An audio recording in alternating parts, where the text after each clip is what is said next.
Hello students, मैं Annapurna Jha, degree college Manoharpur, department of history.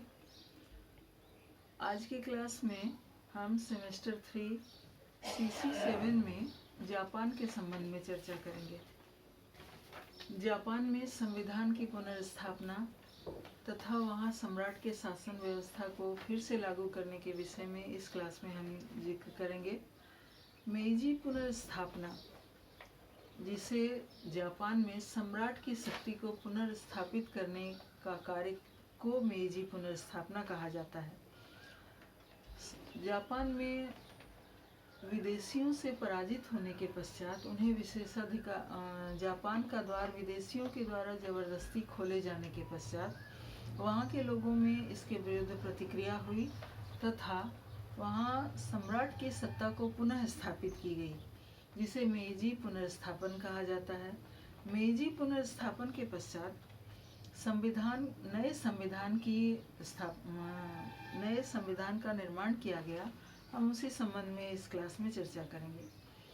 Meiji पुनर्स्थापना के पश्चात प्रशासनिक क्षेत्र में सुधार करना अत्यंत आवश्यक था।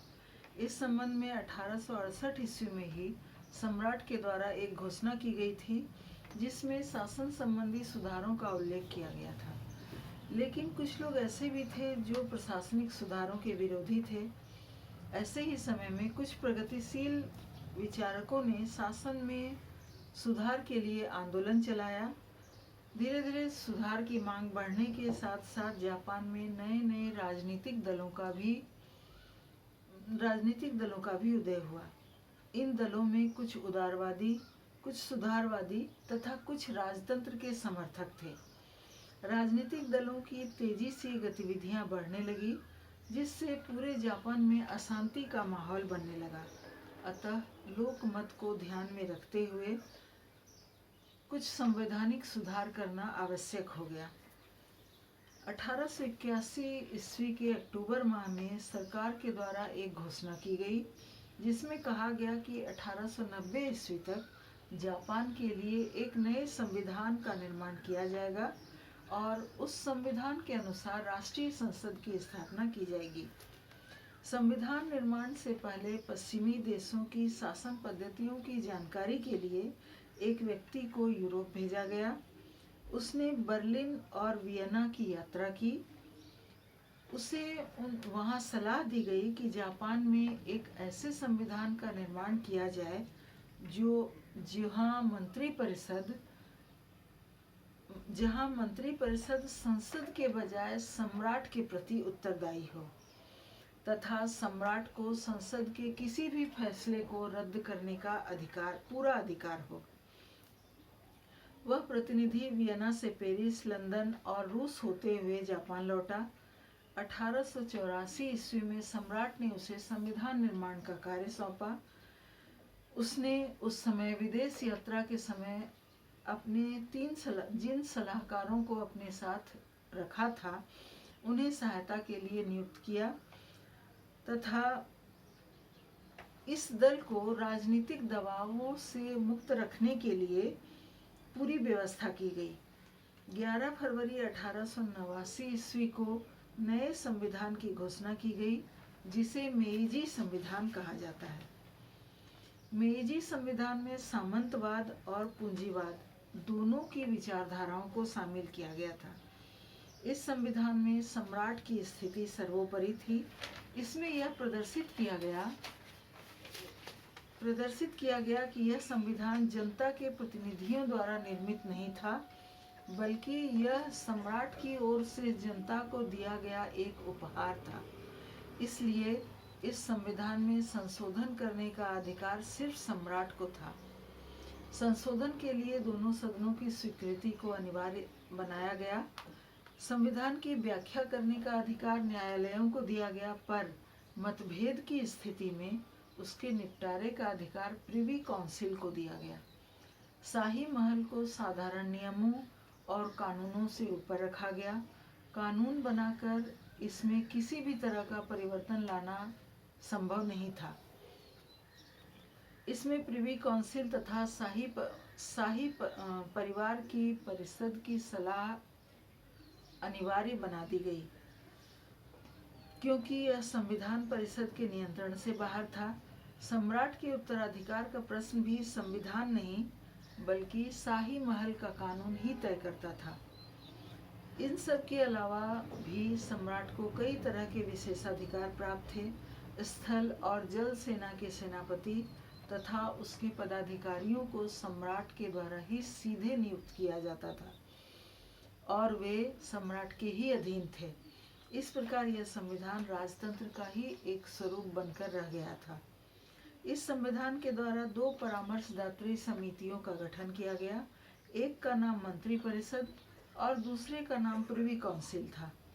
इसका गठन संविधान को लागू करने से पहले ही कर दिया गया था। मंत्री परिषद डाइट यानी जापानी संसद के प्रति नहीं बल्कि सम्राट के प्रति उत्तरदायी थी। इसका प्रमुख प्रधानमंत्री कहलाता था।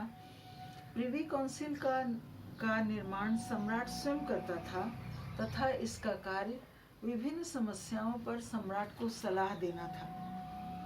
जापान के समृद्ध और प्रभावशाली लोग इसके सदस्य होते थे। मंत्री परिषद के कुछ सदस्यों को भी इसका सदस्य बनाया जाता था।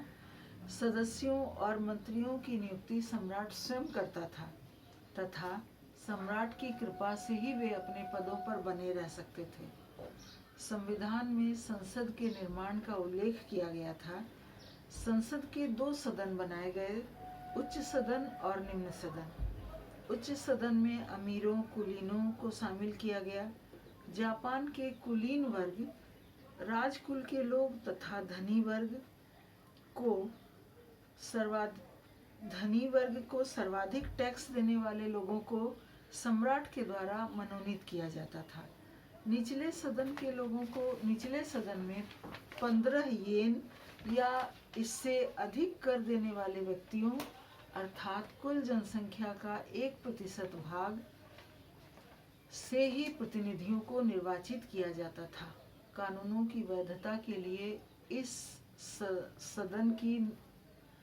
सदन की स्वीकृति अनिवार्य थी। डाइट का अधिवेशन प्रतिवर्ष 3 महीने के अंतराल पर होता था। इसके सदस्यों को बहस का अधिकार था। वे संसद में विचार के लिए विधेयक भी पेश कर सकते थे तथा सरकार से प्रश्न पूछ सकते थे। यद्यपि उनकी स्वीकृति के बिना कोई कानून नहीं बनाया जा सकता था। इन सब के बावजूद उनके वित्तीय अधिकार अत्यंत सीमित थे। शाही परिवार और उनके कर्मचारियों के वेतन संसद के अधिकार क्षेत्र से बाहर का विषय था। यदि वे बजट को पास करने में बाधा डालते तो सरकार पिछले वर्ष के बजट को बनाए रख सकती थी। सम्राट को प्रत्येक कानून के संबंध में निषेधाधिकार प्राप्त था। साथ ही वह किसी भी समय संसद के अधिवेशन को समाप्त कर सकती थी या उसे भंग कर सकती थी। जिस समय संसद का अधिवेशन नहीं चलता था उस समय सम्राट अध्यादेश जारी कर सकता था। मेइजी संविधान की एक विशेषता यह थी कि इसने जनता को कुछ मूल अधिकार प्रदान किया। प्रत्येक नागरिक को भाषण देने, एकत्र होने, लिखने, किसी संस्था का निर्माण करने और अपनी पसंद का धर्म मानने की पूरी स्वतंत्रता दी गई। लोगों को अपनी योग्यता के अनुसार किसी भी सरकारी पद पर पहुंचने का अधिकार दिया गया। उन्हें पूरे देश में भ्रमण करने और कहीं भी बसने का भी अधिकार मिला। किसी भी अपराध पर सिर्फ संदेह के आधार पर किसी के घर की तलाशी लेने या किसी को गिरफ्तार करने का अधिकार नहीं रहा। नए कानून के अनुसार किसी भी व्यक्ति को न्यायालय में बिना मुकदमा चलाए दंड नहीं दिया जा सकता था। प्रत्येक व्यक्ति को संपत्ति बेचने और खरीदने का अधिकार मिला। इस प्रकार मेइजी संविधान में राजा के दैवीय अधिकार, सामंतवाद तथा पश्चिमी लोकतंत्र के सिद्धांतों के अलावा पुरानी रूढ़िवादी विचारों और नई मान्यताओं को शामिल किया गया। इस संविधान के लागू होने के पश्चात विदेशी राष्ट्रों के साथ जापान नई संधि करने में सक्षम हो गया और यह संधि भी बराबरी के आधार पर वह कर सकता था।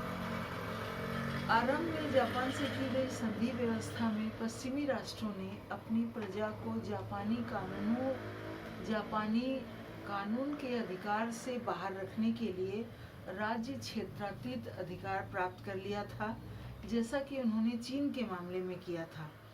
मेइजी पुनर्स्थापना के पश्चात जापान ने यह समझ लिया कि अपनी राष्ट्रीय स्वतंत्रता को कायम करने के लिए राज्य क्षेत्रातीत अधिकारों को समाप्त करना अत्यंत आवश्यक है। अतः उसने ऐसे कानूनों का निर्माण स्वीकार किया जो विदेशियों को भी स्वीकार्य हो। इसके अनुसार 1873 ईस्वी में एक दंड संहिता और एक फौजदारी कानून का निर्माण किया गया, जो 1880 ईस्वी में पूरा हुआ। दीवानी कानूनों का निर्माण 1870 में आरंभ हुआ और 1890 ईस्वी में उसे लागू कर दिया गया।